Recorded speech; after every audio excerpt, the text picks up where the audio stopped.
Stanislav Lipovšek na mariborski nadškofiji. Država ne bo vračala denarja. Višje položnice za komunalo v Kidričevem.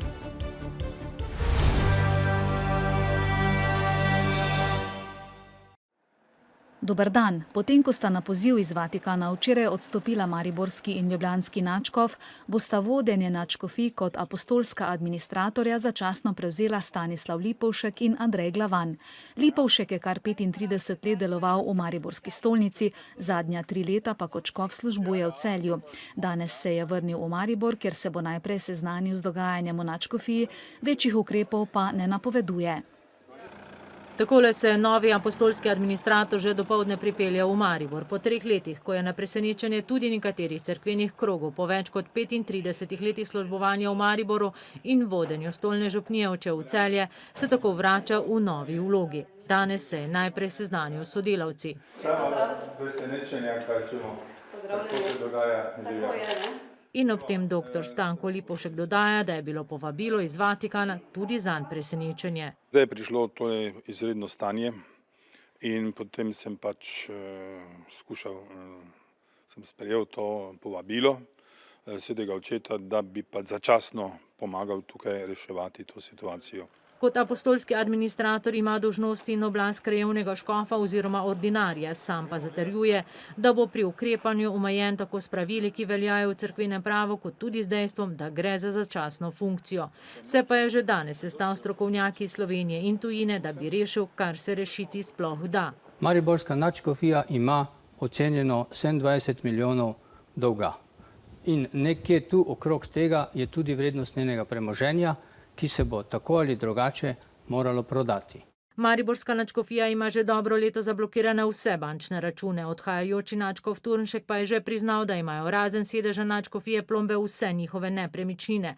Vse bolj je tako jasno, da bodo stavbo na Brvarski ulici v Mariboru, orglarsko delavnico, samostan Studenice ter zemljišča ob dvorcu Betnava, ki jih je nadškofija zastavila za zavarovanje kreditov, čeprav gre za kulturne spomenike, najverjetneje prisiljeni prodati na dražbi.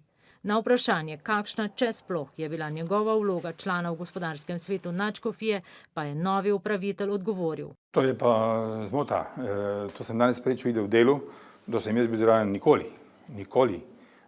Bil sem pa v tem svetu, ki pa ni imel praktično nobene besede. Mi smo bili tako informirani od daleč. Kljub težkim nalogam pa se je rad vrnil, še dodaja, se je v mestu ob Dravi pustil velik pečat. Na vse zadnje je odigral pomembno vlogo pri beatifikaciji Antona Martina Slomška ter obiskih papeža Janeza Pavla II. Novi predsednik Slovenske škofovske konference je že včeraj postal novomeški škof Andrej Glavan, ki bo po odstopu ljubljanskega nadškofa Antona Stresa začasno vodil to nadškofijo. Glavan je na tiskovni konferenci dejal, da novica o odstopu žalostno odmeva v cerkveni javnosti.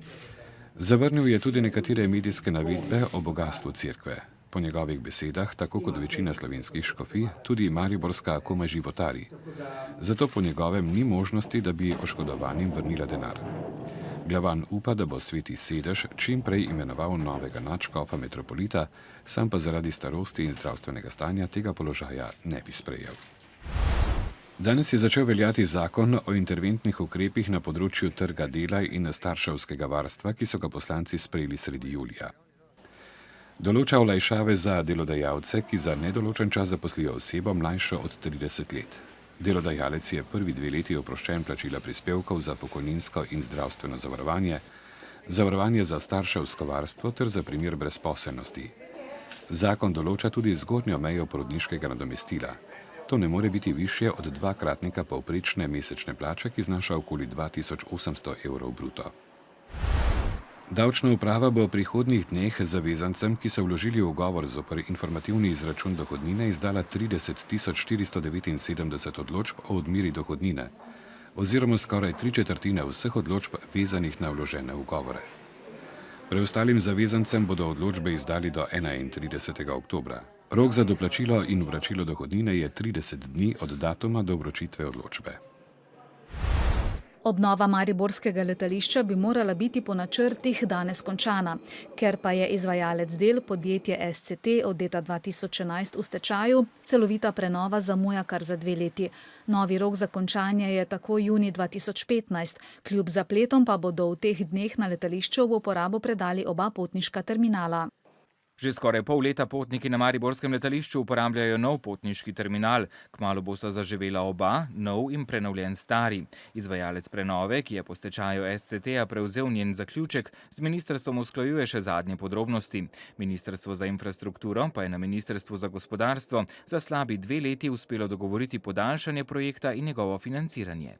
Mi zdaj usklajujemo samo še krovno garancijo za garancijsko dobo.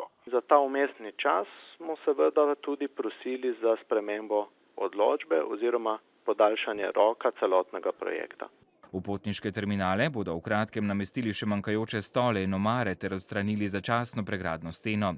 Čakata pa še zadnji 2 fazi prenove letališča.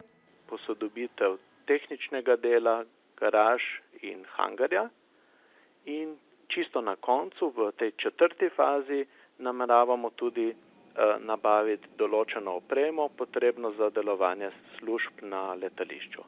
Celotna posodobitev mariborskega letališča je vredna 15 milijonov evrov. V zaključni fazi, za kateri denar je že zagotovljen, pa bosta skupaj veljali okoli 4 milijone evrov.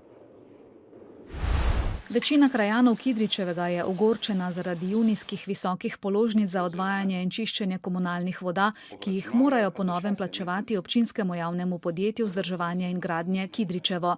Prej so jim to bistveno ceneje že zaračunavali v koncesijskem komunalnem podjetju Ptuj. Krajani zato na pobudo nestrankarskega gibanja za Kidričevo zbirajo podpise proti tako visoki ceni kanalščine. Julija sta Kidričane presenetili 2 položnici, ena z nekoliko nižjim zneskom za vodo ptujskega javnega podjetja, druga za odvajanje in čiščenje komunalnih in odpadnih voda, poslalo jo je Kidričevsko občinsko podjetje. Porabim 5 kubikov vode na mesec, kanalščine sem pa plačal 20 evrov. Približno 11 evrov sem imel vsega skupaj.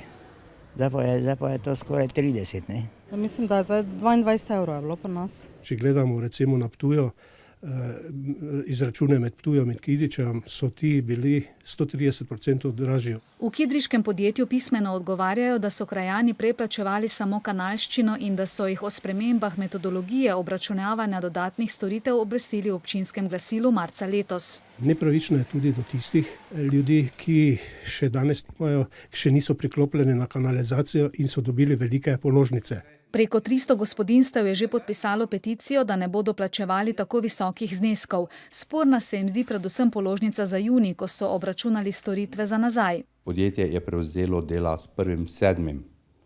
Tako da bi prva položnica uradno lahko prišla avgusta. Večji problem se mi zdi tudi v tem, ker je ogromno v Kidričevem nezaposlenih, socialno skoraj že na robu preživetja.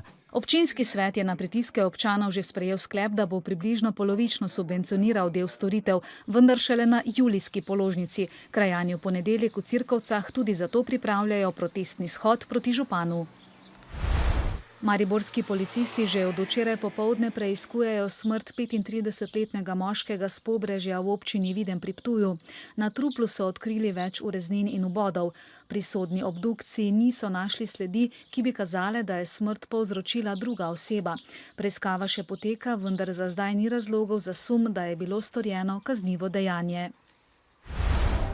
Ta teden je v prostorih kulturnega inkubatorja na Koroški cesti v Mariboru delavnica butoplesa.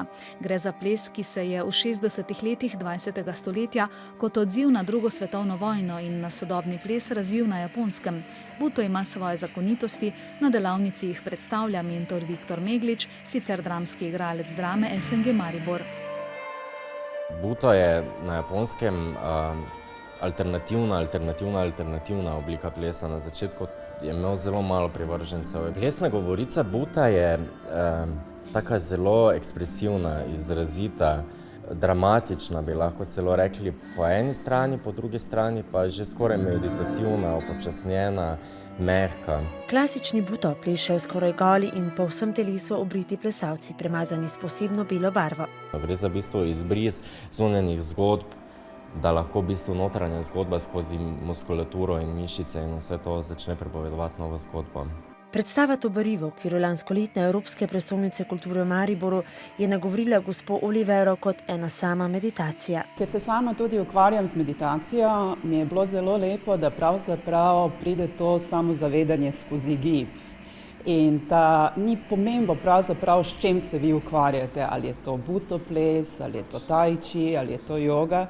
Gre za to samozavedanje skozi gibanje. Taki hiter pretokec, se pravi, izgleda to tako.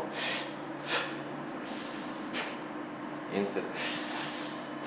Pri buto je pomembna za samega izvajalca najbolj pomemben notranji monolog, notranja zgodba, ki jo v bistvu ves čas pripoveduje.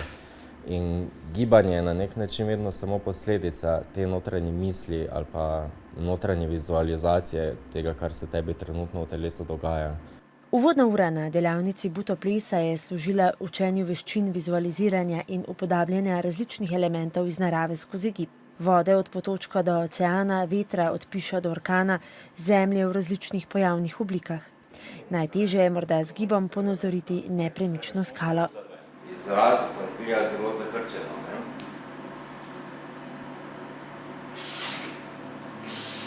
Ko recimo tu vdihnemo, kaj se dogaja z energijo, ko gre skozi telo in gre z izdihom ven, ne? In to smo mi, da čim bolj smo v tem naravnem toku in pri tem seveda uživamo.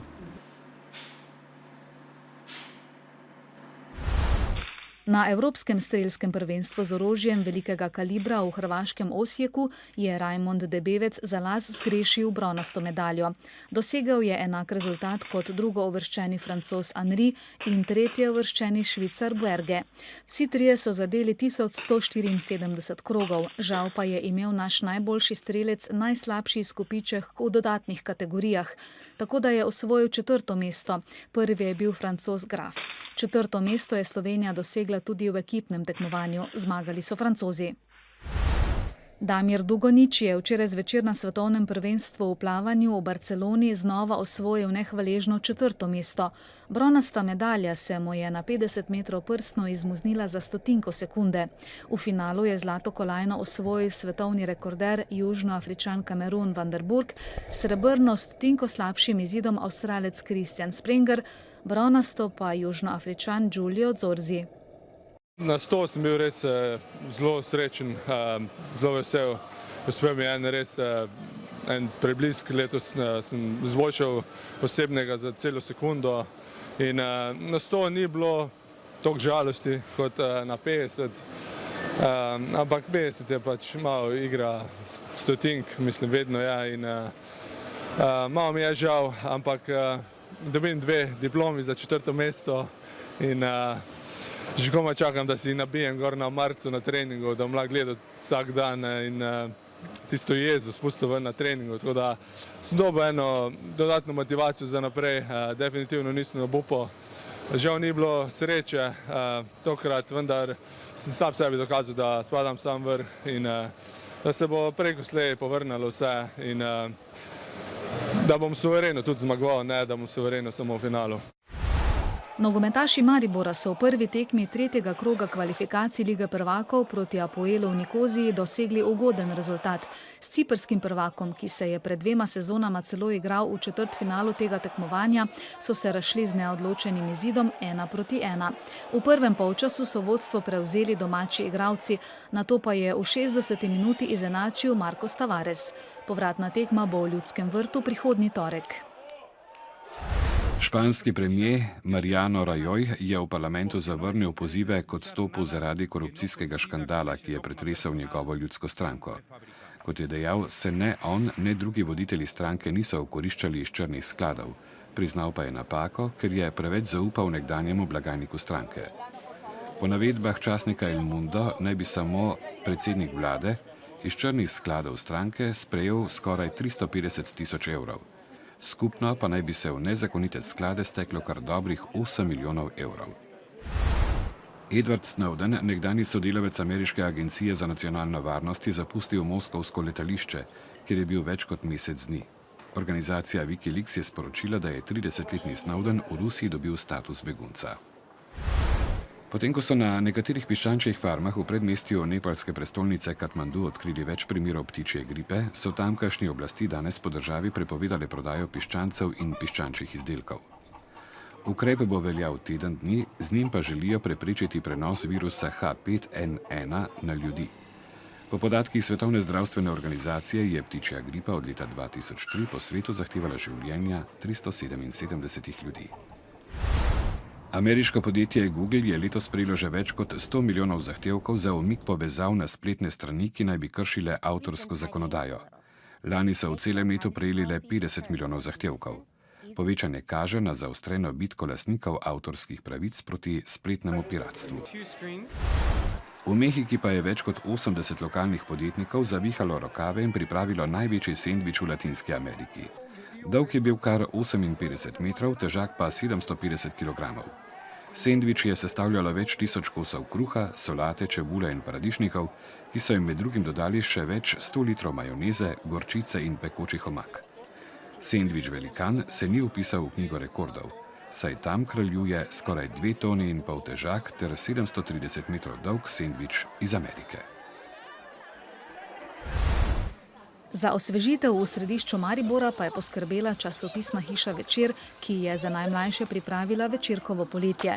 Na trgu Leona Štuklja so postavili bazen, blazine za sončenje in prho. Za varnost skrbi reševalec iz vode. Otroci lahko igrajo tudi košarko in nogomet, ustvarjajo na lutkovnih in likovnih delavnicah ter sodelujejo v bralnem krožku. Mestna plaža bo odprta do 22. avgusta. Kaj ti je tu najbolj všeč? Da se lahko igramo, da so take igrače pa to. Popamo se, uživamo. Pa se igramo. Je voda hladna? Ja, ko noter skočiš je zelo hladna, ampak potem se pa navadiš. Po zimi je zadrsanje, poletje pa bazen, to bi moralo večkrat biti, ne? Tudi v naslednjih dneh bo pretežno jasno. V soboto in nedeljo bo spet zelo vroče, temperature bodo tudi nad 35 stopinj Celzija. Še opozorilo, od petka do vključno ponedeljka bo velika toplotna obremenitev. Na Primorskem je še vedno velika nevarnost požarov v naravi.